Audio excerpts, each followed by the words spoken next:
Mr. Lawson. Who's it? Abe Middleman. Abe? Hey, Abe. How you doing? I'm just fine. How's it going? It's going pretty good. I'm just reading your stuff, and I'm trying to get myself together here to do an interview with you. That'd be fine. You know, I just want to tell you, I've never done anything like this before. Okay, I got 33 years experience in a New York City taxi cab. Yes. So I've talked to lots of people. Yes. Okay, so it's not like I don't have a rapport kind of talent. Well, hey, listen, I'm the same way. I've been singing this thing a cappella for 40 years, but I'm street corner still. Yeah. I'm right down to earth. Yeah. Yes. So you ready to proceed or what? Yes. Good. So tell me about the Persuasions. Tell me about how you guys. Let's start like this. Let's say. Yeah. The Persuasions. First of all, the name came from the Bible. Right. Christ had to persuade people. Right. To follow his teaching. What better name for us to call ourselves? We call ourselves Persuasion. That's when we were looking for a name, and everybody came back to the group with all kinds of names. The Lincolnmans, the Chessmans, and Jimmy said, why don't we call ourselves the Persuasion? I was reading the Bible last night, and a passage in the Bible said that the Persuasion that Christ had to persuade people to follow his teaching. There's that word. What better name for us? If we're going to try to sing without a band, we should call ourselves the Persuasions. And thus, that's how that name came about. But the way the Persuasions was born, we was born in Brooklyn, New York, not individually. I'm from Florida, Jimmy's from Virginia, Joe's from North Carolina, Henderson. Two boys from Bamberg County, South Carolina, and Jay is from Detroit. And we call it divine intervention. During that time, mostly people in the South, they were going to New York or Chicago or Los Angeles if he was from Florida, Georgia, Texas, to do better with your life. And we migrated from the southern parts of the states, and divine intervention, that means that we all met on a basketball court in Brooklyn, New York, and singing. Thus, the Persuasions was born on a basketball court in New York. So you came from the South. You came from Florida. I was born in Fort Lauderdale, but I was in a place called Apopka, about 12 miles north of Orlando. In fact, they came and set Disney World right in my backyard. Now, had you been a singer in Florida at all? No, I was singing in my high school choir and singing in the church, and all of us have that Baptist church influence in our lives, because all of us was from the church. I don't know, Jay's from the Catholic Church, but they did sing a little bit too. So you have the background of the church experience, singing in the choir, and you knew that you had a singing voice. Well, they started telling us that when we were young, at least me, when I was 4 or 5 years old, I used to sing for my uncle. I used to sing a song by Lloyd Price I never forget. He said, "Sing my song, boy," and I go, "Lordy, Lordy, Lordy, Miss Claudie, oh, you sure been good to me. You like the ball in the morning." I'm trying to think who did that song. That was Lloyd Price. Lloyd Price, right? Yeah, yeah. He's 40 years old. James Brown is still 40 years old. James Brown was 40 when I was 3.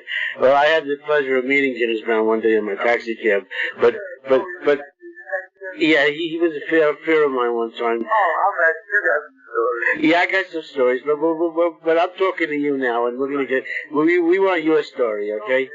So let me ask you. So you came to New York, you graduated high school, and you came up to New York City, the Big Apple, and you had no idea what you were getting into. No idea what I was getting into from one job to another, and so happened I lived next door to this guy. Every morning I would go to work, I hear this guy outside my window singing. He would be singing, "Oh man, river," and I started joining in with him some mornings, and that was Jimmy. And Jimmy the bass man, him and I, we started to just harmonize it.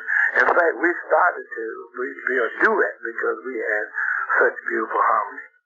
And, you know, we just sang, and he came to me and said, Jerry, I met a guy, his name is Joe. He said he had a group, and I went down to practice with them the other night. They sound pretty good. Why don't you come down and sit in and see what we, you know, sound like?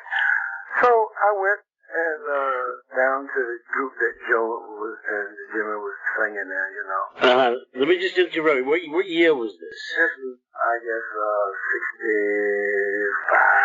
65. 65. So you're a young man. You're what? 21, 22? About that time.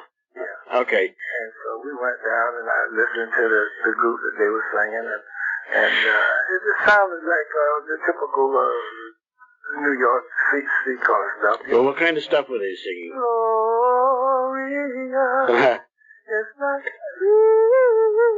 you know. And so Jimmy say, why don't y'all let my boy right here lead a song? You know, he do a little singing too. I said, yeah. So they told me to lead a song, you know, and I didn't know what to say. So I said, walking through a party in the county jail. The prison band was there and they began to wail. The band was jumping and the trump began to swing. Children had knocked out there, and then the group just started coming, boom, boom, boom, boom, to everybody there. And the lead singer that was in that group the other time, he asked me, Jerry, you're disturbing our practices. Would you please leave? Well, he was kind of threatened by you. Yes, he did. Because he knew that you were out singing him. Yeah, he told me to please leave. Yeah. And so I left, and so did Jimmy. Right. Well, Joe was he was a part of that group, so he stayed there. And then 2 days later, Joe met us downtown on our little jobs and said, man, I heard you guys singing the other night at the practice. I quit them guys.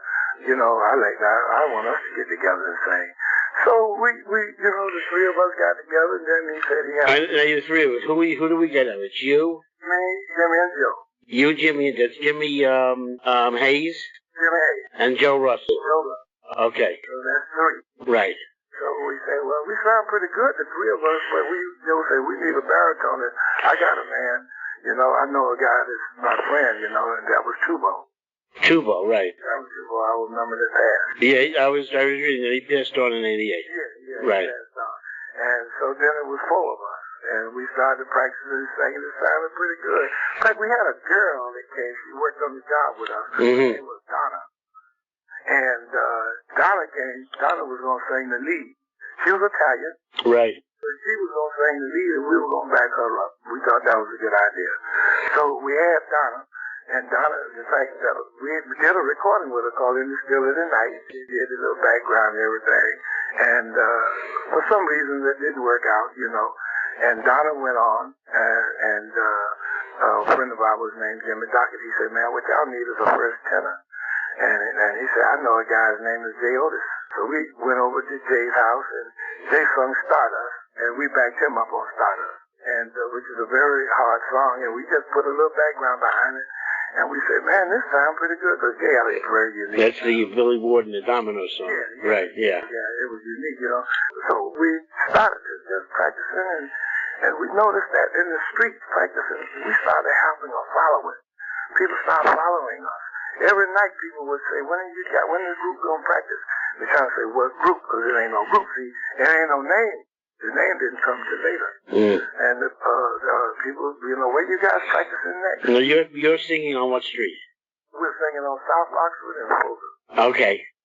That's what we were singing. Okay. Down on Fulton Street in Brooklyn. Yeah, you know, I've heard, you know, many people come up to the DooWop shop on CBS FM with Don Reed, including yourself. Yeah. And Don would always say, he would never ask what street. Yeah. You know, but I want to know what street, exactly where were you? The street was South Oxford and Fulton. Right. Because it is 7 corners. That's the Fort Greene section. That's Fort Greene section. Right. Yeah. And the subway station is right there. That's where we used to go when it get cold. And we go down there, and the harmony sounds that much, you know, fuller. And I imagine the people would follow you down. They would follow us in the subway station. Right. Especially when it's cold, you know. Yeah. You get your drink on, and you know, and you're harmonizing. I mean, you're feeling good.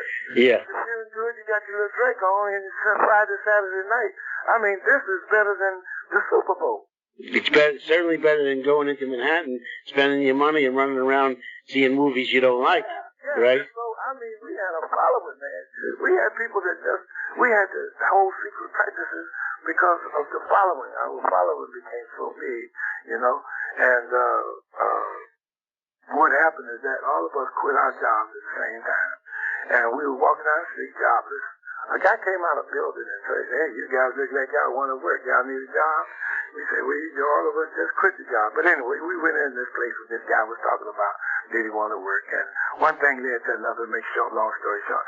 The name of the company was the Restoration Corporation. And they were funded by the Astors and the Kennedys. It was a foundation in the neighborhood to improve the life in the urban community and help develop the lifestyles of the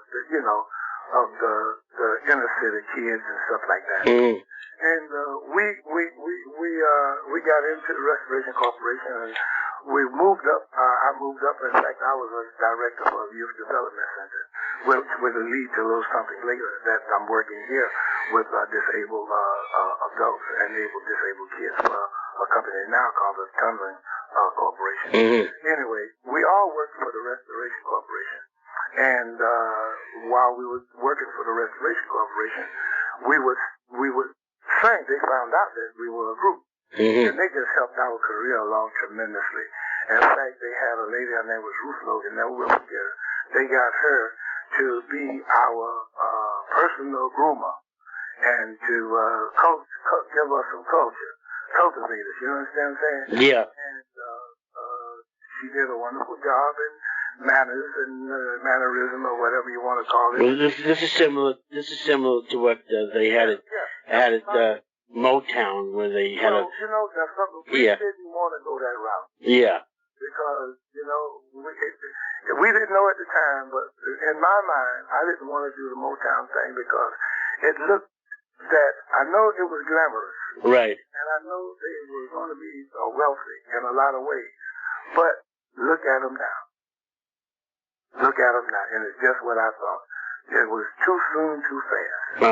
All of them are dead, and the ones that aren't dead, they're, you know. Well, did you get offers for Motown? Well, I did. I had an offer to leave the Persuasions and to sing with Motown, but that wasn't what I wanted. Well, then they would have been writing songs for you, and you know, you would have been on the hit parade, so to speak. Yep, and they would have been in control. Yeah. They would have been in control of something that's so special and so natural that I wanted to keep it natural.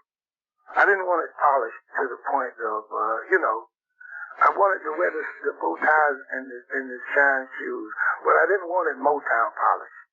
I wanted street corner raw because that's what we are, you know, acapella street corner singers. And so we didn't go the Motown route, and we just decided to do things on our own. Well, the Restoration Corporation, they dabbled a little bit in the entertainment world, and they got us our first paying job, opening for Dionne Warwick. Now tell me about that. Tell me, what was that like? At the Lincoln Center. Dionne Warwick was a big star. She was a big star. Right. And we're opening in Lincoln Center for Dionne Warwick. Do you know that we were about to die? Our being nervous and scared ain't got nothing to do with the words, man. The words didn't even come up when they told us who we were going to be opening for. And we just, oh my goodness. We went over to 42nd Street, and we bought 5 black suits. And, nobody told us not to have them clean because after the show at the Lincoln Center, we had them clean and they all fell apart. No. But they sure looked good at the time on Lincoln Center with their black patent leather shoes on, and we had on red and black the fluffer shirts with the black bow ties. Oh, we was look good. I told the guys if we mess up out here, we sure look good. Okay, this is your first professional gig. Our first professional performance. Right. And we got on this show and we knocked them dead. We opened that show with Gypsy Woman. Which was wrong, but it was a killer. Good song. You know, you want to open it up with up-tempo to get it in. But we didn't know no better. But we opened it with Gypsy Woman and the people went nuts. And that song was done by the Impressions. It was done by Curtis Mayfield. Right, Curtis Mayfield. And I did, in fact, I did both leads. I did the high tenor lead coming in on the first part, and then I changed my voice over to the strong lead in the when she started dancing around and around. Anyway, that was my arrangement, you know, just out of the top of my head. Anyway, coming off that stage, they were on their feet giving us a standing ovation. And Bobby Womack, never will forget, he was standing in the curtain right there, and he said, my goodness, you guys are going to make a name for yourselves in the business. Those was his words. That was Donnie Hathaway with his little tam sitting on the side of his head. I can see him now. Anyway, they were saying encore, encore, encore. And believe it or not, we didn't even know what an encore was. The French word. It's a French word. Right. Means do it again. Yeah, and Jimmy, you know, said it means they like you, Lawson. They want you to come out and sing another song. Sing another song. Oh my God! So everybody just left it up to me what we were gonna sing. So we just marched back out on the stage, and right before we got on the stage, I said the Lord's Prayer. That just came to my mind because I was scared to death. I said the Lord's Prayer, and we did the Lord's Prayer, and you're not supposed to applaud on the Lord's Prayer, but the audience stood on their feet and gave us a standing ovation. And they gave us 3 standing ovations. We came out, we bowed 3 times. And that was the start of the Persuasion career. After that, man, people started listening to us and hearing about us, and we started performing at the bitter end. And you know who goes into the bitter end at that time. Oh, the bitter end, right, yeah. Everybody goes into the bitter end, because that was the hit place. And you never know who was in your audience. And who was in that audience was a lady, and she got in touch with us through Restoration, and we went on a 6-week tour. And the lady that took us on our first tour on the airplane was Liza Minnelli. Oh, yeah. Yeah, we toured with Liza Minnelli. So now you're going around the country singing. Now we're going around the country. And now you know now you've arrived. Well, we know one thing. We know that Liza Minnelli had 87 pieces on that stage with dancing girls and dancing men, and we had to walk out there as, so to say, naked with just the 5 of us. We had to do something. Well, you know, today's doo-wop, so to speak, and doo-wop is a very general word, I feel. Well, we don't sing doo-wop. That's something. Well, you see, doo-wop can be defined in many ways. Okay, I'm not going to claim to be the expert on the word, but I've heard different, you know, you could sing doo-wop and the up tempo with all the voices and the bitty bop boops and the zoom zoom zooms and and people say, well, that's doo-wop. But to me, doo-wop has a lot of different styles, and you could disagree with me if you like, and you have every right to. I mean, who am I to tell you, right? But your style is, in my eyes, a form of doo-wop. Maybe a form. Okay. Yes, it's a form, maybe. Yeah. See, you can't doo-wop the Lord's Prayer, and that's as simple as that. Yeah. You cannot doo-wop the Lord's Prayer. Okay. But yeah. And the style that we sing, see, we have this dynamic bass singer. And the bass singer, well, doo-wop died, and when doo-wop was dying when we started singing.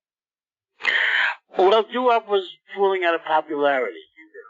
Okay, there's always been doo-wop singers singing somewhere to today. Well, there's a lot of doo-woppers.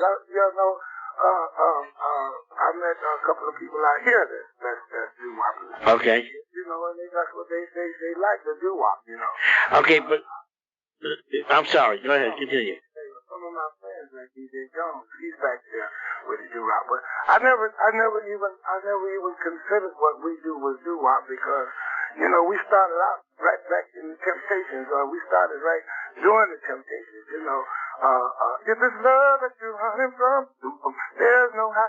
It was just everything was there but the orchestra.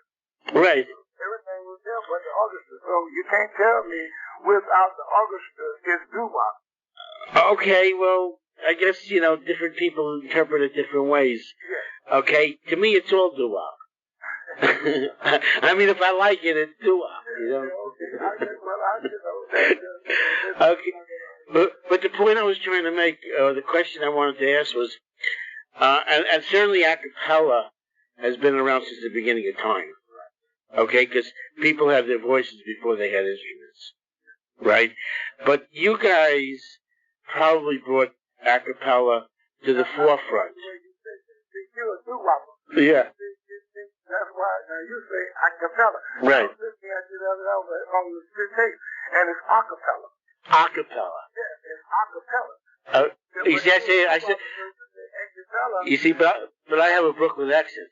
Yeah. Okay. So we talking a cappella and doo-wop. Go ahead. Okay, it's a cappella. Okay. All right, we're talking about a cappella. But the point I'm trying to make as far as the persuasions go, that in the modern era, and you know, I wasn't around in the 1920s or the 1930s, and I'm not a music historian, so I can't claim that I know for sure. But I think that your group, the Persuasions, were pioneers in the modern era of bringing a cappella to the forefront. Would you agree with that? Exactly. Okay. Because there were, you know, you had the Golden Gate Quartet, you had the Fairfield Four.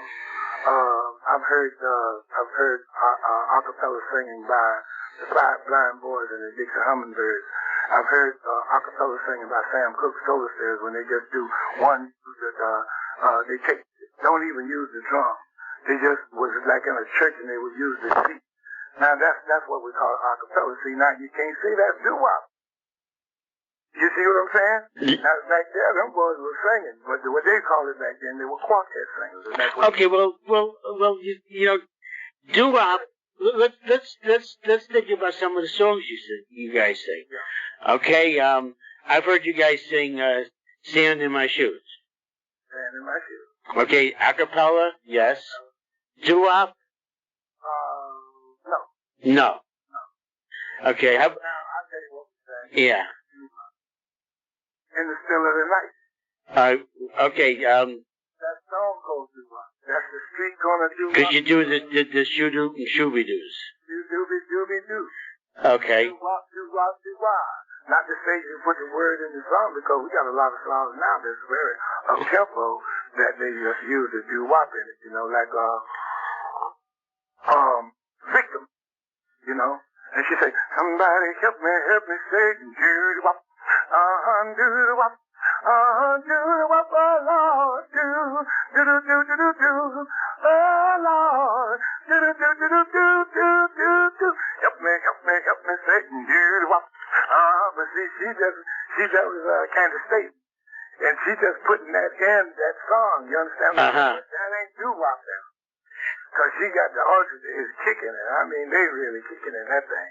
Okay, so we have a difference of opinion on what doo-wop is. To you, doo-wop is if it has the shoo-doo and shooby-doos in there, it's doo-wop. But to the point, well, see, the guys back in those days, they were singing, the doo-woppers were singing Gloria, and I'll say Earth Angel, will you be mine? 16 candles, Well, I thought all of those I relate to the doo-wop era. okay. See? Now we do Grateful Dead. That ain't doo-wop. You could go bluegrass, folk with Grateful Dead. You know, so you can't. We not doo-woppers. Now we go okay. Frank Zappa. Now come on. Let's talk about Frank Zappa. Then we go to the line. Frank Zappa. The mothers of invention. Right. They were back then, but we took some of Frank's other songs. You know? Yeah. For example. I used to have a job and I was doing fairly well. The pressure came along and everybody started to get where them golden good old days and all the crap you used to sell. I met a hot place right at Heaven in the Green Hotel which we're using our voices now as instruments. Right. So that's not doo-wop. That's not doo-wop. Shirley Temple on the good ship, lollipop is sweet, trip to the candy shop with bonbon sleigh on the sunny beach, peppermint bay. Now that ain't doo-wop, see. Okay. I'm the student and you're the teacher. No. We're sitting in your classroom now. The Jerry Lawson class of doo-wop. You know the class of doo-wop? Yeah, well, sometimes we'll have a good class. How about let's take on your new CD, A Cappella Dreams. Is that how you say it? You just said it again, A Cappella. It's A Cappella Dreams. Oh, I see. The A is short. A Cappella Dreams. Okay. Which I've listened. Which I've listened to. I've listened to every song, and I gotta say that it's hard to pick a favorite, but I really like She's a Lady. She's a Lady. That's one of my favorites. Always. In fact, I thought Tom Jones was black when I first heard it. Yeah, but that's one of my favorites. Well, you do it a lot better than Tom Jones. Well, thank you very much. In my humble opinion. Yeah. Okay, doo-wop or not doo-wop? I tell you what, I'm gonna let you call it whatever you want to. If you want to call She's a Lady doo-wop, that's okay. I was playing that song in my taxi the other day, and I had this guy listening in the back seat, and I said to him, "You know this song, the old Tom Jones song?" He said, "Yeah." I said, "Does this song have #1 written all over it, or what?" Yeah. He says, "Yes, it does." And then I said, "Unfortunately, you won't hear it on the radio, though." No. Which I think is a shame. Okay, because that's the music business. They just don't pick the right stuff to play. Well, 40 years in the business now. Yeah. I'll have to just understand. Yeah. Well, hopefully things will change. Someday, groups like yourself and other groups like you will get heard on the radio. Well, listen, are we on the air now? No, we're taping this. No, I'm gonna edit this, and I don't know that I'll use the whole tape. Okay, but I'm gonna try to pick out the best parts. Yeah, we'll pick out the best parts. Yeah. Okay, so if you say anything and you're worried, well, I shouldn't have said that, which I'll edit this little conversation out. No, right? I can say this. Yeah. This is breaking news. They said, hold the press, hold the press. Yeah. But Acapella Dream is my last Persuasion album. Oh. Well, you have some solo stuff that you're working on. Yes, I have some solo stuff that I'm working on. Yeah. And I'll be going out with Persuasion just on special occasions, like the Saturday gigs. You'll see me there. And I'm semi-retiring. Mm-hmm. After 41 years, I think it's about that. Yeah. Like I said before, I told you I was working with disabled and disabled adults and children. Mm-hmm. Developmental disabled.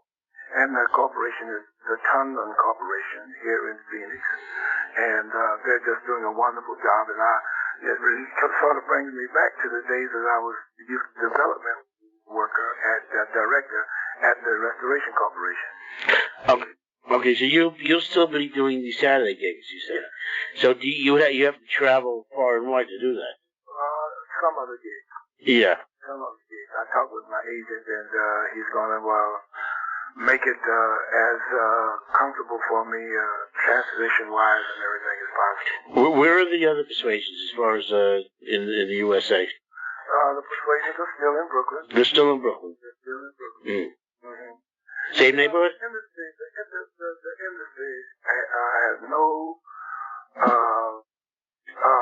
they haven't acknowledged the Persuasions and the contributions that we've put into whatever this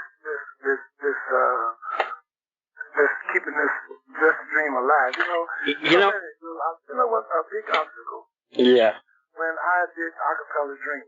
Right. The song, I Have a Dream. Right.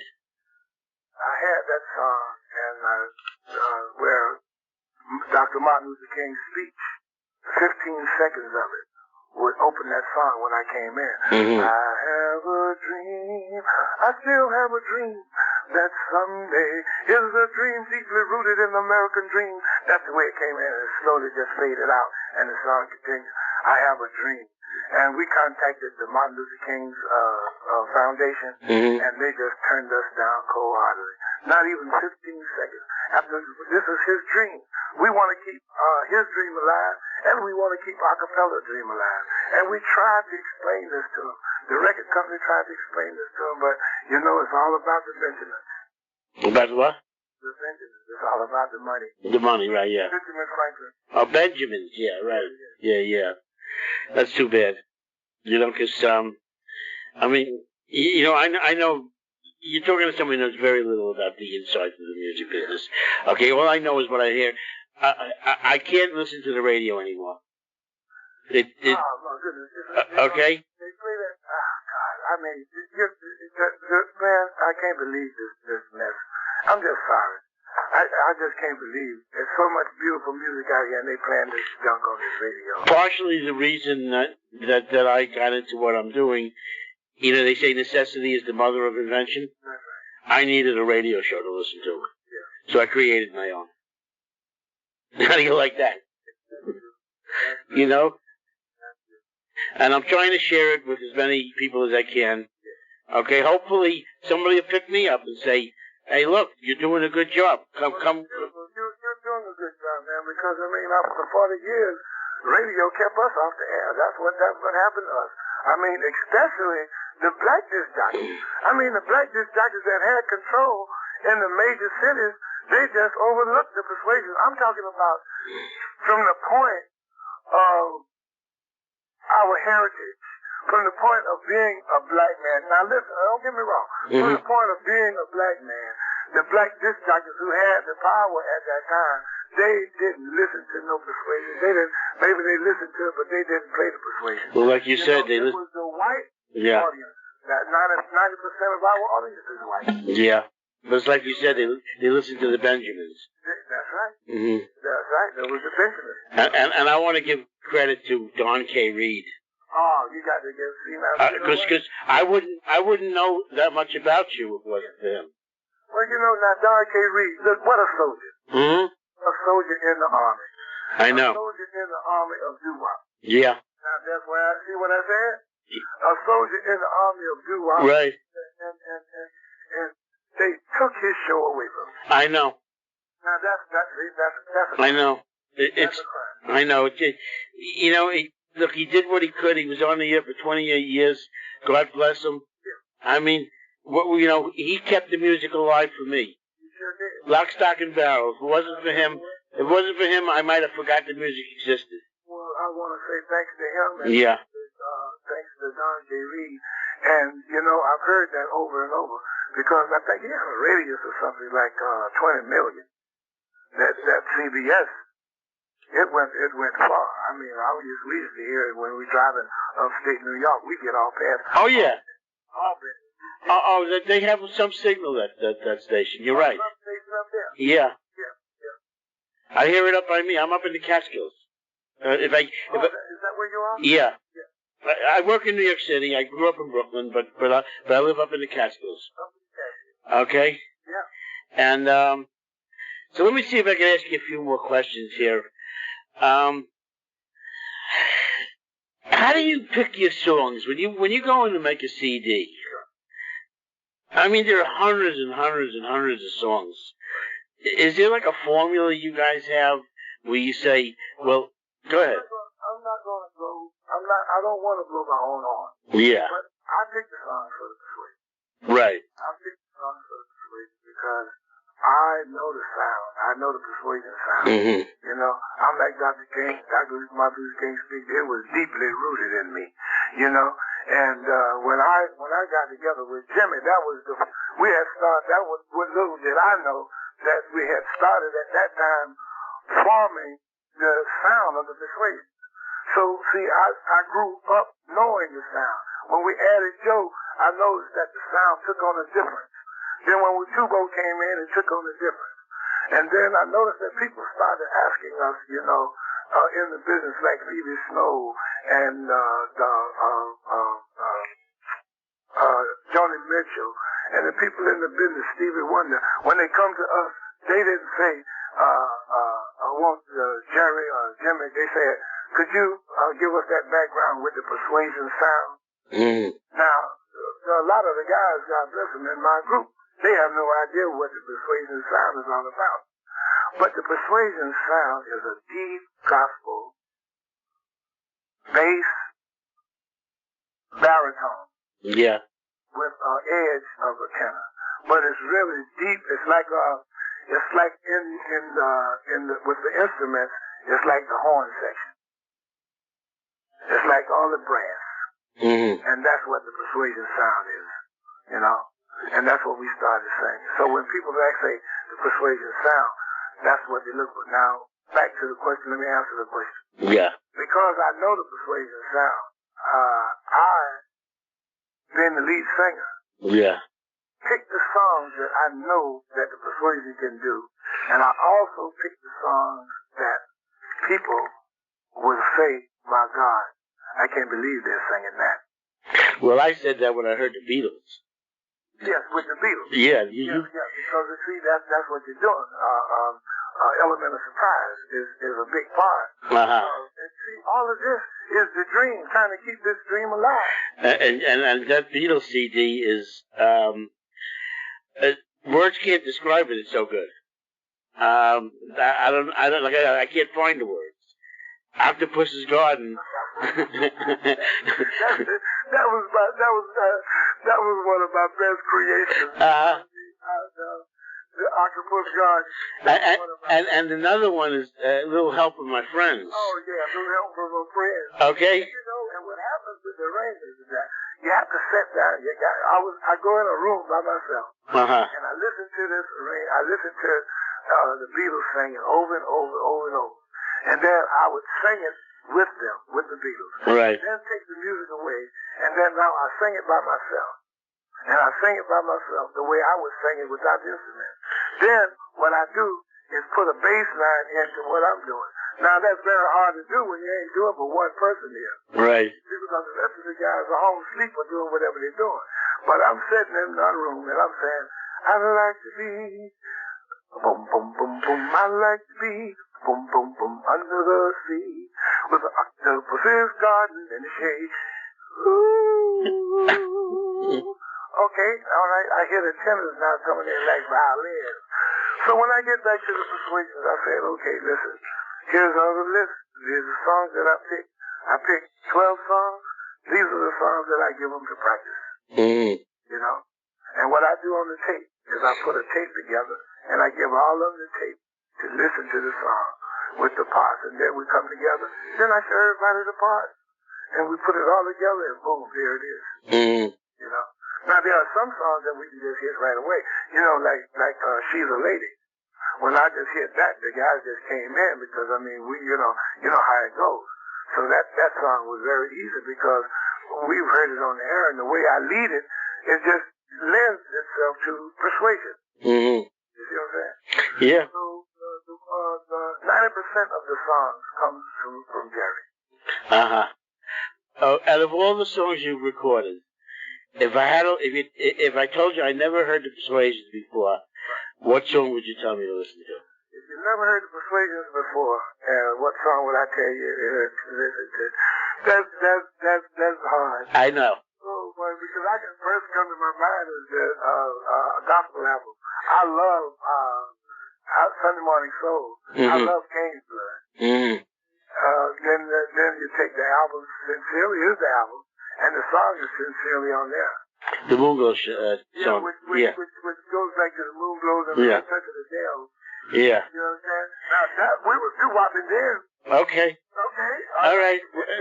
What CD is that on? That's on Sincerely. Oh, that's the name of the CD? That's the name of the CD, Sincerely. I have your website up in front of me, which is www.jerry, Jerry, Lawson, LAWSON.biz. Okay, for anybody that wants to, check this out.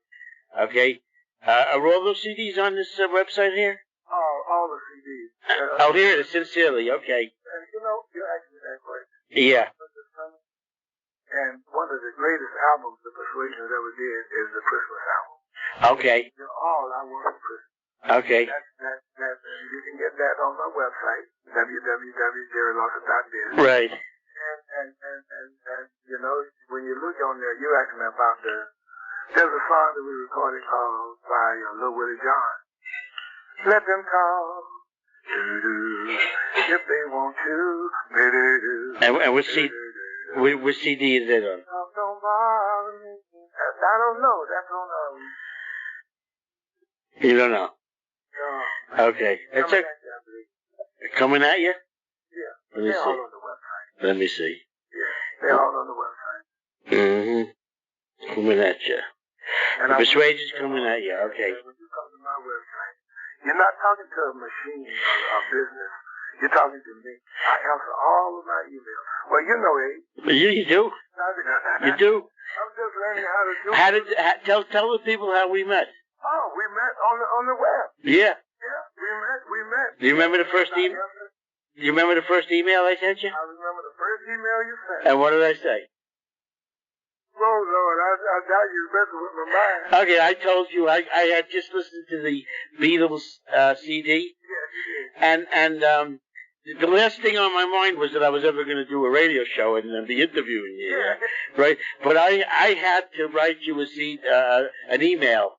I had to tell you how much I like that Octopus's Garden. Oh, man, that's so beautiful. Right. You know what? You should still do it live. Because you see the whistling part? Uh-huh. Everybody in that audience thinks they can whistle. Well, when are you coming up to the New York area to do that? Well, we have to keep looking at the schedule. I told you, Saturday with the Persuasions. Are you still there? Yeah, man. And we'll be up that way soon. But if it's a Saturday, I guess that we can click on what's happening and find. You have a section here on your website called "What's Happening." Yeah, what's happening? Yeah, so that'll give the people That'll give the people your show schedules. No. What? Say that again. Will that give the people your show schedules? No, the show schedule is on Showtime. Showtime. Showtime, baby. Bunch of Showtime. Okay. Click on Showtime. Okay. That'll give the schedule.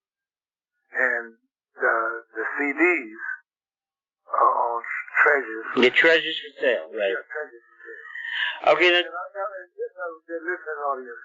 I'm just saying this. You won't believe this, but I do. And I don't know how it is, but I heard people tell me, when you're cooking that turkey on Christmas morning, and that aroma is going through the house with the evergreens and everything, and you got on that Persuasion CD, boy, I'm going to tell you, you get chill bumps. Because, you know why? Because we're just down-home people. We're just the guys on the street corner. And you can sing along with it. It just makes you Christmas. It makes your holiday season that much brighter. Yeah. And that's the Persuasion's Christmas CD. It's called All I Want for Christmas. All I Want for Christmas. Okay. What was it like to work with Stevie Wonder? Stevie Wonder, that was wonderful. He's a great guy. That's coming from my heart. He's a great guy. And none of this.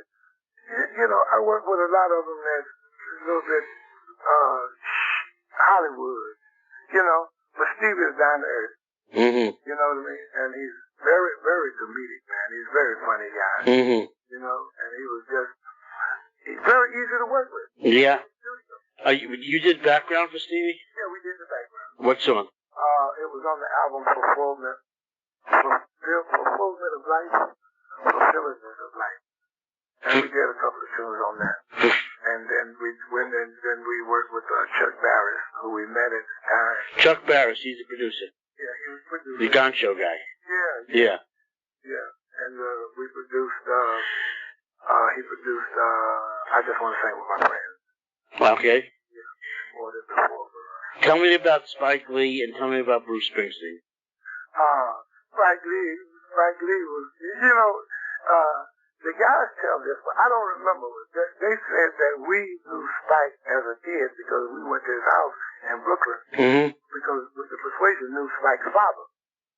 Right. We didn't know Spike. I see. Spike was just a little kid running around with snotty nose and his tennis shoes had one hole in it. Mm-hmm. But through the years, Spike became what he is now. Right. And contacted us through some friends about this acapella thing and wanted to do documentary. Mm-hmm. And that's how that documentary came about. I saw that documentary now that you mention it. Yeah. Yeah. With, Right. Yeah. And, Rockefeller and right. all those guys. Right. They told me this and that. That we was in college and we picked up the Persuasion on the street corner seminary and we were all in the choir. And I told my guys, we can do this. We were all from the church.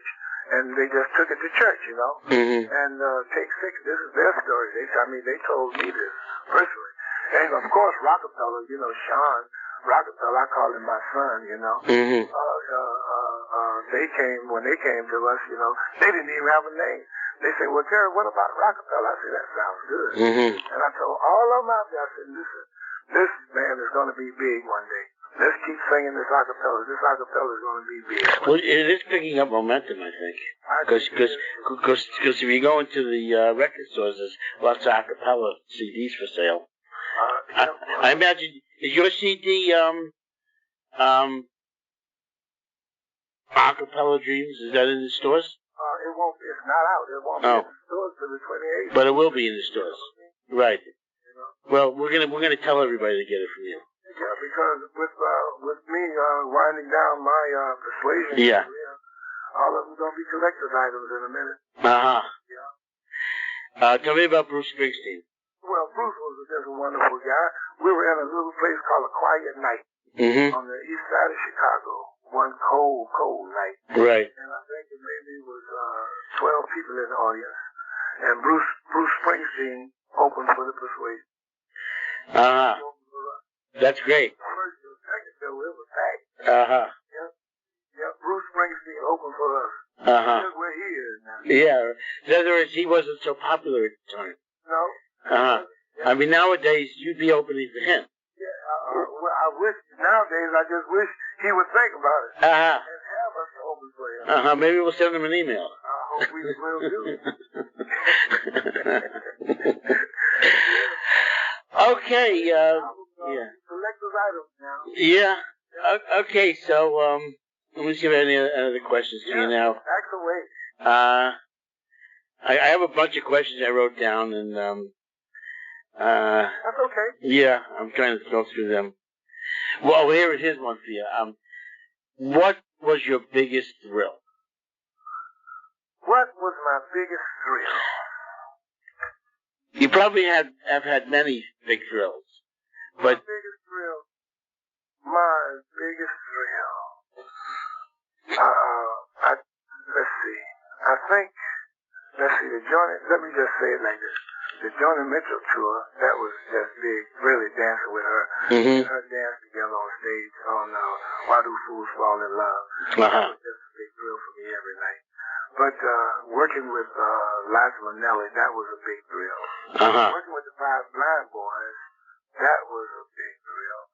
I tell you, one of the biggest thrills I have is taking my wife on the road with me and watching her enjoy right. the world and the scenes and the like we were just on the QE2.